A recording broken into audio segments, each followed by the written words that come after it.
Hello everyone, this is Gary from the Seer's Cave, and I just saw something quite interesting on YouTube, so I thought I would do a video response to this. This is in response to a video that was posted by AngeloNasios, and I do hope I pronounced your name correct there, Angelo. And it's basically looking at this hypothetical reading for this woman, Jennifer, I believe her name was, and we were given 3 cards, which are, I've put them out here, and we've actually got them. This is from the Gilded Royale tarot deck, and what we have here is we have the Page of Wands, we have the Sun, and we have the 8 of Pentacles. And the idea of this spread really was to use the central card, which is the Sun card here, as a kind of fulcrum point, a kind of central theme, if you like, that kind of pulls the other 2 cards together, and to see what we got in terms of interaction between these cards, and the sort of general feel relating to the specific hypothetical question of what is going on in this woman's love life, what's going on with her relationship. Now, as you can probably see underneath here, I've actually got 3 other cards. And the reason for that is because my first instinct was actually to use one of my own personal favourite decks, which is the Robin Wood Tarot. Now, I've specifically drawn these out, and I also drew out the Gilded Royale as well, purely and simply because I noticed that there are some differences in the imagery of the 2 decks, and I wondered how that might actually affect things. So, just dealing with the Gilded Royale setup first of all, the very first thing that I get shouted at my intuition with this spread is balance. And the reason for that is we have the Sun in the middle here. Now, in terms of a relationship reading, the Sun card coming out, to me, is a great big happy yes. It's kind of, things are working. Things are going great. We've got a lot of energy, we've got a lot of enthusiasm, we've got basically a lot of potency and brilliance in the relationship. So it's a good thing. That's my first impression. Now, the thing is that there is something which kind of, in the way these cards work, with these particular images, there is something that slightly worries me a little bit, which is, if you look here at the Page of Wands, what we have here is a character who is facing to the left. And Wands being a suit of fire, what I would take this as is somebody who is very young of heart, somebody who is very passionate, very energetic, really kind of fiery, and has a lot of impetus with them. They have an awful lot of energy. That's the kind of feeling. But the thing is, for me, that is all directed over here. That is all directed to the left. Now, if you look at the 8 of Pentacles, which again features a person, we have somebody here studying. Somebody who is studious. They are hardworking. They're grounded. We have Pentacles, which is the suit of Earth, so they are grounded as well, and very, very sort of nose to the grindstone, in essence kind of burning the midnight oil kind of thing, because it does look, in that window behind him, it does rather look as though it's quite late at night. So we have somebody, and we actually have a candle lit as well. So it's someone who really does work right through into the wee small hours, is almost I would say quite determined as well, because it's almost like somebody who's like a dog with a bone. They'll keep on and keep on and keep on and keep on, and won't stop until they're finished. Now here's the thing, all of that earthy energy, all of that determination is going off this way, to the right. So we have the passion, the fire, the energy, the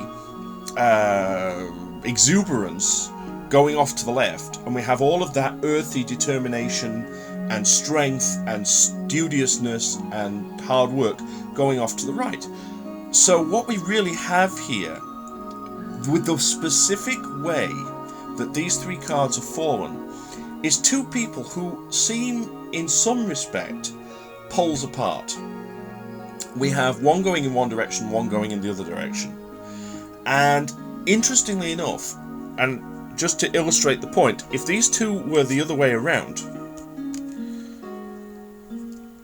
they're now meeting in the middle. They're now coming together in this particular deck. So it's very significant to my way of thinking how these cards actually came up and the order in which they came up. Even though it's not positional, purely on a storyboard kind of level, an intuitive level, we've got this oppositions going on. Now, the Sun card in the middle is the interesting point here, because what we have is the great big sun right in the center here, which is just this really bright energy that is shining a light on the relationship. But we have Jupiter and Saturn, expansion and restriction, opposites opposing each other. We have Uranus and we have Mars. Free thinking, free spirit of Uranus against the passion and the power and perhaps even the aggression of Mars. So we have two planets there, cool and hot, complete opposites. We have the two giants, Jupiter and Saturn, opposing each other. What we have is balance. We have the balancing of polar opposites, which within this relationship spread we also have. We have the fiery, impetuous, vivacious character on one side, directly opposed to the grounded, solid, hard-working, nose to the grindstone character on the opposite side. The only way that this is going to work, and the Sun really does indicate to me that this would be a very positive thing. The only way this is going to work is for these two polar opposites to learn to coexist, to learn to balance each other, to learn perhaps from each other. Interestingly as well, as I'm looking at this now, we have some mirrors within the cards. We have the energy of the wand up here mirroring the candlelight here. We have the trees up at the top here, and the sort of the great outdoors mirroring the pentacles that are obviously part of the study program that the Eight of Pentacles is undertaking there. There is some degree of mirroring, which suggests that they can work together, they can learn from each other, and there needs to be this exchange of ideas, there needs to be this exchanging of energies in a way, that the grounded, methodical hard worker needs to learn to have a good time occasionally, needs to learn to cut loose occasionally, and that the energetic, vivacious, effervescent,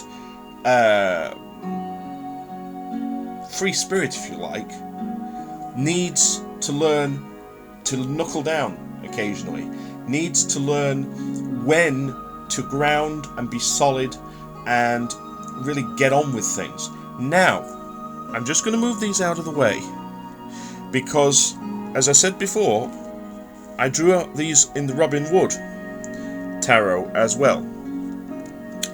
And you'll notice immediately when I do that, we have similar themes and then we have different themes. The first thing that we have that is kind of similar is we have the Sun card here, but this is instead of an astronomical Sun card showing planets, what this is showing is the more traditional Rider-Waite kind of image of the boy on the horse. So it is a very happy and energetic card, but we don't have that immediate opposites coming into play. Although we do have an awful lot of passion in this card. We have an awful lot of red, in addition to the fiery, optimistic yellow. Now, we look at the 8 and the page. They are now facing each other. Then, okay, the 8 is not paying much attention because he's so busy working. He's so busy focusing on the nitty-gritty and on what he absolutely has to do. Whereas the page, who is also very young in this card, is holding up the wand, which is blazing this energy, almost as much to say, pay attention to me. But we still have this feeling of, in order for this to work, there's an awful lot of learning needs to be done. There is an awful lot of learning to do here on both sides. Ultimately, we have the knuckling down on this side, and we have the letting loose and the energy on this side. So we can kind of arrive at the same place, which is this idea of balancing the two energies out and ensuring that both people take on board the position of the other.